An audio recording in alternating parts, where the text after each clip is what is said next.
Welcome friends, अभ्यास online class की इस नए वीडियो में मैं कृष्ण आप सभी का स्वागत करता हूं। आज है दोस्तों 23 जुलाई 2020 और 23 जुलाई 2020 से संबंधित करंट के जितने भी क्वेश्चन हैं हम लोग इस वीडियो में डिस्कस करने वाले हैं। तो वीडियो को शुरू से लास्ट तक ज़रूर देखिए।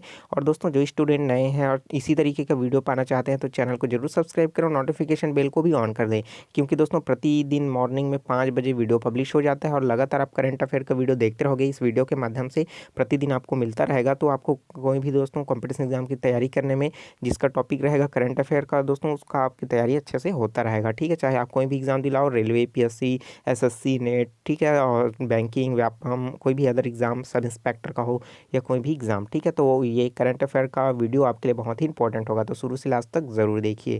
तो चलिए स्टार्ट करते हैं हमारा आज का ये वीडियो। चलिए पहला प्रश्न देख लेते हैं। पहला प्रश्न है, छात्रों के लिए मनोदर्पण पहल का शुभारंभ किसने किया है? तो छात्रों के लिए मनोदर्पण का जो पहल का शुभारंभ किया गया है वो रमेश पोखरियाल निशंक के द्वारा किया गया है। तो इसके बारे में डिटेल जान लेते हैं। तो दोस्तों कोविड-19 संक्रमण के दौरान छात्र छात्राओं की बढ़ती मानसिक परेशानियों के समाधान के लिए मानव संसाधन विकास मंत्रालय ने मनोदर्पण कार्यक्रम की शुरुआत की है। और इनके द्वारा किया गया है दोस्तों, रमेश पोखरियाल निशंक के द्वारा किया गया है। और ये कौन है दोस्तों? ये है हमारे देश के केंद्रीय मानव संसाधन विकास मंत्री है। चलिए अब देख लेते हैं दोस्तों नेक्स्ट क्वेश्चन। भारत के पहले सार्वजनिक इलेक्ट्रॉनिक वाहन ईवी चार्जिंग प्लाजा का उद्घाटन कहाँ पर किया गया है? तो भारत के पहले सार्वजनिक इलेक्ट्रॉनिक वाहन चार्जिंग प्लाजा का उद्घाटन जो किया गया है वो नई दिल्ली, ऑप्शन बी में किया गया है। ठीक है, तो नई दिल्ली क्या हो जाएगा? इसका राइट आंसर हो जाएगा। अब दोस्तों एनर्जी एफिशिएंसी जो है ऊर्जा दक्षता को बढ़ाने के लिए और जो है इलेक्ट्रॉनिक मोबिलिटी को बढ़ावा देने के लिए केंद्रीय ऊर्जा मंत्री आर के सिंह ने दिल्ली में भारत के पहले सार्वजनिक इलेक्ट्रॉनिक वाहन ईवी चार्जिंग प्लाजा का है उसका उद्घाटन किया गया है। किनके द्वारा किया गया है? आर के सिंह जो ऊर्जा मंत्री है, केंद्रीय ऊर्जा मंत्री, उनके द्वारा किया गया है। कहाँ किया गया है? नई दिल्ली में किया गया है। तो नई दिल्ली आया है दोस्तों, तो उसके बारे में जान लेते हैं। तो नई दिल्ली के जो मुख्यमंत्री हैं अरविंद केजरीवाल हैं और आम आदमी पार्टी से बिलोंग करते हैं। उपराज्यपाल है अनिल बैंजल। पहली महिला शासिका, बहुत बार प्रश्न पूछा जा चुका है ये वाला, तो है रजिया सुल्तान या रजिया बेगम। ठीक है, तो यहाँ पास हो जाएगा। और उसी के साथ दो पड़ोसी राज्य है, कौन कौन सा है? हरियाणा है और उत्तर प्रदेश है। यहाँ लोकसभा की 7 सीटें हैं, कहाँ? दिल्ली में। राज्यसभा की कितनी सीटें हैं? 3 सीटें हैं। और विधानसभा की 70 सीटें हैं।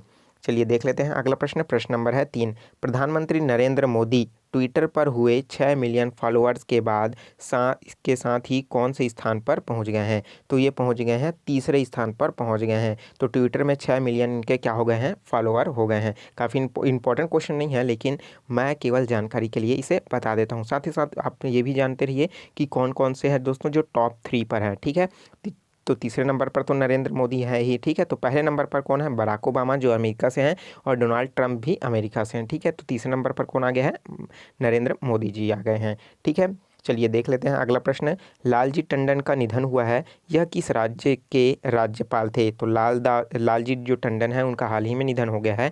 वो मध्य प्रदेश के राज्यपाल थे। तो उनका क्या हो गया? हाल ही में निधन हो चुका है। तो आप इसके इंपॉर्टेंट फैक्ट है, याद रखिए।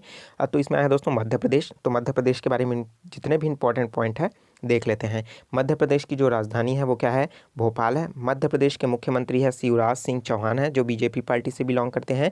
मुख्य न्यायाधीश है अजय कुमार मित्तल है। लोकसभा की 29 सीटें हैं, राज्यसभा की 11 सीटें हैं, विधानसभा की 230 सीटें हैं। मध्य प्रदेश की 5 पड़ोसी राज्य हैं, कौन कौन सा है? महाराष्ट्र, छत्तीसगढ़, उत्तर प्रदेश, राजस्थान, गुजरात। और मध्य प्रदेश के राष्ट्रीय उद्यान बहुत ही फेमस है दोस्तों, बहुत बार पूछा जा चुका है।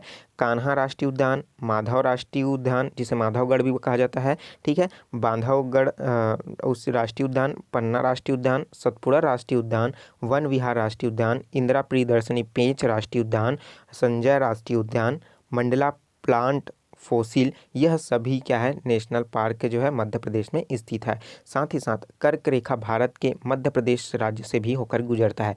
इसके अलावा 8 राज्य हैं कुल मिलाकर के, जहाँ से जो है कर्क रेखा होकर के गुजरता है। कौन कौन सा है?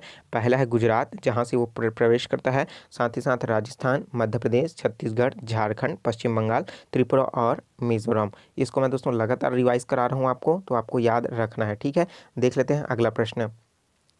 7वीं बार ला लीगा गोल्ड बूट जीतकर किसने इतिहास रचा है? तो 7वीं बार ला लीगा गोल्डन बूट जीतने वाला जो है वो कौन है? Lionel Messi. बार ला लीगा गोल्डन बूट जीतने वाला जो व्यक्ति है वो है लियोनार्डो मेसी। तो लियोनार्डो मेसी अर्जेंटीना देश से साथ खेलता है और साथ ही साथ यह जो है ला लीगा स्पेसी फुटबॉल लीग का नाम है। चलिए देख लेते हैं नेक्स्ट क्वेश्चन।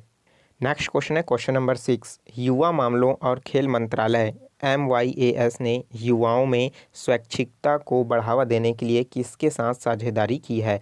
तो युवा मामलों खेल और मंत्रालय ने युवाओं में स्वैच्छिकता को बढ़ावा देने के लिए साझेदारी किया है दोस्तों UNICEF यूनिसेफ के साथ किया गया है। ठीक है, तो इसके बारे में इंपॉर्टेंट फैक्ट देख लेते हैं। युवा मामलों और खेल मंत्रालय ने भारत सरकार के संकल्प को मजबूत करने के लिए यूनिसेफ के साथ साझेदारी की है ताकि 1 करोड़ युवा स्वयंसेवकों को देश के आत्मनिर्भर बना सके और उनके लक्ष्य को प्राप्त करने के लिए प्रोत्साहित कर सके। अभी वर्तमान में खेल मंत्री जो हैं किरण रिजिजू जी हैं। ठीक है, चलिए अब इसमें जो शब्द आया है यूनिसेफ, तो यूनिसेफ के बारे में जान लेते हैं। United nation children fund. ठीक है, तो इसका हिंदी में कहा जाता है संयुक्त राष्ट्र बाल कोष। स्थापना इसका हुआ है 11 दिसंबर 1946। मुख्यालय है न्यूयॉर्क और अध्यक्ष है हेनरिएटा फोर। तो दोस्तों इसमें इंपॉर्टेंट है मुख्यालय, तो मुख्यालय और स्थापना जो हुआ है उसको याद रखिए। ठीक है, तो 11 दिसंबर 1946 को स्थापना हुआ है, मुख्यालय है न्यूयॉर्क में। ठीक है, चलिए देख लेते हैं नेक्स्ट क्वेश्चन। भारत और किस देश की सेना के बीच पासिंग एक्सरसाइज शुरू की गई है? ठीक है, जिसे अभ्यास के नाम से भी जाना जाता है, सैन्य अभ्यास। ठीक है, तो सैन्य अभ्यास तो एक्सरसाइज, तो आप कंफ्यूज मत होइएगा। तो भारत और किसके बीच हुआ है? अमेरिका के बीच हुआ है। कौन सा अभ्यास हुआ है? पारसेक्स। ठीक है, ये इंपॉर्टेंट पॉइंट है और कहाँ हुआ है ये भी पूछा जाएगा। ठीक है, तो यह दोस्तों हुआ है अंडमान निकोबार जो आइसलैंड है वहाँ हुआ है। ठीक है, अब इसमें आया है अमेरिका, तो अमेरिका के बारे में इंपॉर्टेंट पॉइंट जान लेते हैं। अमेरिका उत्तरी अमेरिका महाद्वीप में स्थित है। यूनाइटेड स्टेट ऑफ अमेरिका के नाम से भी जाना जाता है, संयुक्त राष्ट्र अमेरिका, जिसकी राजधानी वाशिंगटन DC है और यहाँ अमेरिकी डॉलर जो है चलता है। जहाँ के राष्ट्रपति है डोनाल्ड ट्रंप। अमेरिका की स्पेस एजेंसी का जो नाम है नासा है और भारत की स्पेस एजेंसी का नाम क्या है दोस्तों? इसरो, ISRO। ठीक है, Indian space research of organisation. ठीक है, चलिए, और अमेरिका की जो राजधानी है वाशिंगटन DC जो है पोटोमेक नदी के किनारे स्थित है और इसका जो संसद है का नाम कांग्रेस है। और मिसौरी नदी US की सबसे लंबी नदी है। इंपॉर्टेंट नहीं है लेकिन आप ज़रूर याद रखिए। ठीक है, कि कोई भी क्वेश्चन अगर पूछ जाता है तो आपसे छूटना नहीं चाहिए। अगला देख लेते हैं। CBDT ने किस मंत्रालय के साथ डेटा साझा करने के लिए समझौता किया है? तो MSME मंत्रालय ने CBD के साथ जो है समझौता किया है डेटा शेयर करने के लिए। ठीक है, तो central board of direct taxes, तो केंद्रीय प्रत्यक्ष कर बोर्ड जिसकी मुख्यालय नई दिल्ली में है, अध्यक्ष है प्रमोद चंद्र मोदी और नीति जयराम गडकरी हमारे देश के केंद्रीय सूक्ष्म लघु और मध्य उद्यम मंत्री है। इन दोनों ने मिलकर क्या हुआ है दोस्तों? आपस में साझेदारी की है। अगला प्रश्न देख लेते हैं। द एंड में गेम।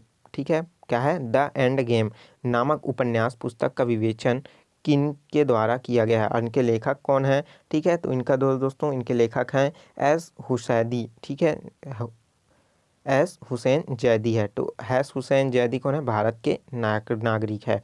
अब बात कर लेते हैं फीफा से संबंधित प्रश्न, इंपॉर्टेंट है, ये बहुत बार पूछा जाएगा भी। ठीक है, लगातार। तो फीफा ने 2020 का विश्व कप किस देश में आयोजित करने की घोषणा की है? तो 2022 में जो फीफा वर्ल्ड कप होने वाला है तो इसकी होने वाला है वो कहाँ होगा? कतर में होगा। और ये तो दोस्तों 2018 में जब आयोजित हुआ था फीफा वर्ल्ड कप तो उसी समय ही घोषित कर दिया गया था कि कतर में 2022 का ओलंपिक होने वाला है। ठीक है, इंपॉर्टेंट है, अभी न्यूज़पेपर में चलन में था इसलिए मैं फिर से इसको बता दिया हूँ। ठीक है, तो इंपॉर्टेंट है, अब याद रखिए। फीफा का फुल फॉर्म क्या होता है दोस्तों? फेडरेशन नेशनल दी फुटबॉल एसोसिएशन, और यही जो है पूरे विश्व में जितना भी फुटबॉल आयोजन होता है इसका आयोजन यही करता है, जिसकी स्थापना 21 मई 1904 में हुआ है। मुख्यालय है ज्यूरिक जो है स्विट्जरलैंड। अध्यक्ष कौन है? Gianni Infantino. अब दोस्तों इसमें शब्द आया है कतर, तो कतर के बारे में जान लेते हैं। कतर एशिया का महाद्वीप है। ठीक है ना, एशिया महाद्वीप में स्थित है और कतर की जो राजधानी है वो क्या है? दोहा है। और यहाँ करेंसी जो चलती है वो क्या है? कतरी रियाल है। ठीक है, कतरी रियाल। और प्रधानमंत्री के बारे में बात करें तो शेख खालिद बिन खलीफा बिन अब्दुल्लाजी अल थानी है। ठीक है, इतना लंबा नाम है, आपको याद रखने की ज़रूरत भी नहीं है, इंपॉर्टेंट है तो आपको रख सकते हो। ठीक है, चलिए देख लेते हैं। प्रश्न नंबर है 11। नेल्सन मंडेला पुरस्कार 2020 से किसे सम्मानित किया गया है? तो मॉरिसाना क्वेट और मारियाना वर्दिनॉइनिस, इन दोनों व्यक्तियों को नेल्सन मंडेला पुरस्कार 2020 से नवाजा गया है। अब दोस्तों उन लोग, ये जो पुरस्कार है नेल्सन मंडेला पुरस्कार 2020 इसलिए नवाजा गया है जो मानवता की सेवा करने के लिए अपना जीवन समर्पित करता है, उसे ही ये पुरस्कार दिया जाता है। और नेल्सन मंडेला अंतर्राष्ट्रीय दिवस कब मनाया जाता है? 18 जुलाई को मनाया जाता है। ठीक है, इंपॉर्टेंट है, याद रखिए।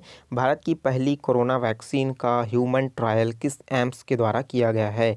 तो भारत की पहली ह्यूमन ट्रायल वैक्सीन, ठीक है, वो किसके द्वारा किया गया है? पटना की द्वारा किया गया है, पटना एम्स के द्वारा किया गया है। तो पटना कहाँ की राजधानी है? बिहार की राजधानी है। अगला देख लेते हैं, प्रश्न नंबर है 13। आईसीसी को सलाइवा प्रतिबंध नियम का उल्लंघन करने के लिए सबसे पहले क्रिकेटर कौन बने हैं? तो दोस्तों सलाइवा प्रतिबंध को उल्लंघित करने वाले जो पहले क्रिकेटर जो बने हैं कौन है? डोम सिबली बने हुए हैं। और डोम सिबली जो है दोस्तों इंग्लैंड के खिलाड़ी हैं। ठीक है, अब इसमें आया है आईसीसी, तो आईसीसी के बारे में जान लेते हैं। विश्व में क्रिकेट मैच आईसीसी रेगुलेट करता है। तो आईसीसी का फुल फॉर्म क्या है? इंटरनेशनल क्रिकेट काउंसिल, अंतर्राष्ट्रीय क्रिकेट परिषद, जिसकी स्थापना हुई है 15 जून 1919 को। मुख्यालय है दुबई में और इसके वर्तमान में सीईओ हैं मनु साहनी हैं। अगला प्रश्न देख लेते हैं। किस राज्य सरकार ने कला शिल्प और हथकरघा क्षेत्र को बढ़ावा देने के लिए फ्लिपकार्ट के साथ समझौता किया है? तो वो है उड़ीसा राज्य। तो हथकरघा और कला शिल्प को बढ़ावा देने के लिए जो है दोस्तों उड़ीसा के साथ समझौता किया है। बीच में अभी क्या किया था? कर्नाटक के साथ भी फ्लिपकार्ट ने समझौता किया था। ठीक है, अब फ्लिपकार्ट जो है दोस्तों इंडिया की कंपनी है, इसलिए हमारे राज्य के साथ ही तो वो क्या करेगा? समझौता करेगा। ठीक है, तो फ्लिपकार्ट जो है भारत की ई कॉमर्स कंपनी है। पेमेंट जो कंपनी जो वॉलेट है वॉलमार्ट, इसी से चलता है और इसकी स्थापना जो है दोस्तों 2007 में हुई है। मुख्यालय है बेंगलुरु कर्नाटक में और सीईओ हैं कल्याण कृष्णमूर्ति। और फ्लिपकार्ट के जो मालिक हैं वो कौन है? सचिन बंघल और बिन्नी बंघल है। ठीक है, इसमें आया है उड़ीसा राज्य। तो उड़ीसा राज्य के बारे में जान लेते हैं। स्थापना हुई है 1 अप्रैल 1936 को। उड़ीसा राज्य की राजधानी है भुवनेश्वर। मुख्यालय है मुख्यमंत्री है नवीन पटनायक और इसके गवर्नर है कौन है? गणेशी लाल है। और बात कर लेते हैं मुख्य न्यायाधीश। तो मुख्य न्यायाधीश है मोहम्मद रफ़ीक। अगर लोकसभा 21 सीटें हैं, राज्यसभा की 10 सीटें हैं, विधानसभा की 147 सीटें हैं। और इसकी राजकीय पशु सांभर है, राजकीय पक्षी इंडियन रोलर है और राजकीय वृक्ष अशोक है। 4 पड़ोसी राज्य हैं, पश्चिम बंगाल, झारखंड, छत्तीसगढ़, आंध्र प्रदेश और तेलंगाना। ठीक है, और उड़ीसा में स्थित चिल्का झील, जिसे भारत की सबसे बड़े खारे पानी की झील के नाम से जाना जाता है, इसे लैगून झील के नाम से भी जाना जाता है। इंपॉर्टेंट है, आप इसको याद रखिए। और भारत का सबसे लंबा बांध जो है हीराकुंड बांध है, जो महानदी पर स्थित है। महानदी पर बनाया गया है। कहाँ, कौन सी नदी है दोस्तों? कौन सा बांध है? हीराकुंड बांध है, सबसे लंबा बांध है। ठीक है, और किस नदी पर बनाया गया है? महानदी पर बनाया गया है। और महानदी कहाँ जा करके मिलता है? बंगाल की खाड़ी में। और इसका उद्गम क्षेत्र कहाँ है? धमतरी, जो छत्तीसगढ़ में है। ठीक है, अब बात कर लेते हैं अब्दुल कलाम द्वीप, जिसे व्हीलर द्वीप के नाम से भी जाना जाता है, जो उड़ीसा तट पर स्थित है। चलिए देख लेते हैं अगला प्रश्न। और इस वीडियो का जो है दोस्तों करंट अफेयर का अंतिम क्वेश्चन। किस देश की संसद ने समान लिंग विवाह पर प्रतिबंध लगाने की प्रक्रिया शुरू की है? तो दोस्तों रूस पहला राज्य है जहां पर समान लिंग विवाह पर जो है प्रतिबंध लगाने की शुरुआत किया है। ठीक है, तो इसमें आए हैं दोस्तों रूस। तो रूस के बारे में हम लोग जान लेते हैं। तो रूस जो है यूरोप एशिया महाद्वीप में स्थित है। राजधानी क्या है? मॉस्को है। और यहाँ रूबल करेंसी चलता है। और व्लादिमीर पुतिन जो है यहाँ के राष्ट्रपति है। यूराल पर्वत एशिया रूस को यूरोप रूस से अलग करता है। ठीक है, अर्थात जो दो महाद्वीप है ना, एशिया और यूरोप, तो इन दोनों को अलग करने वाला जो पर्वत है क्या है? यूराल पर्वत के नाम से जाना जाता है। और इम्पॉर्टेंट पॉइंट है कि रूस के संसद को क्या कहते हैं? तो रूस के संसद को कहते हैं ड्यूमा नाम से जाना जाता है। तो दोस्तों कैसा लगा करंट अफेयर का ये वीडियो? तो कमेंट करके ज़रूर बताइए। जो चीज़ समझ नहीं आया कमेंट करके पूछिए, नेक्स्ट वीडियो में आपको दोस्तों उसका रिप्लाई देने की कोशिश मैं ज़रूर करूँगा। तो मॉर्निंग की इसी तरीके का वीडियो पाने के लिए जो स्टूडेंट चैनल को सब्सक्राइब नहीं किया ज़रूर सब्सक्राइब करें, नोटिफिकेशन बेल को भी ऑन कर लें ताकि मेरे द्वारा अपलोड किया गया वीडियो लगातार वॉच करते रहोगे बिना किसी रुकावट के। तो चलिए मिलते हैं कल मॉर्निंग के वीडियो में करंट अफेयर के साथ। तो मुझे दीजिए इजाज़त। Take care, all the best, जय हिंद।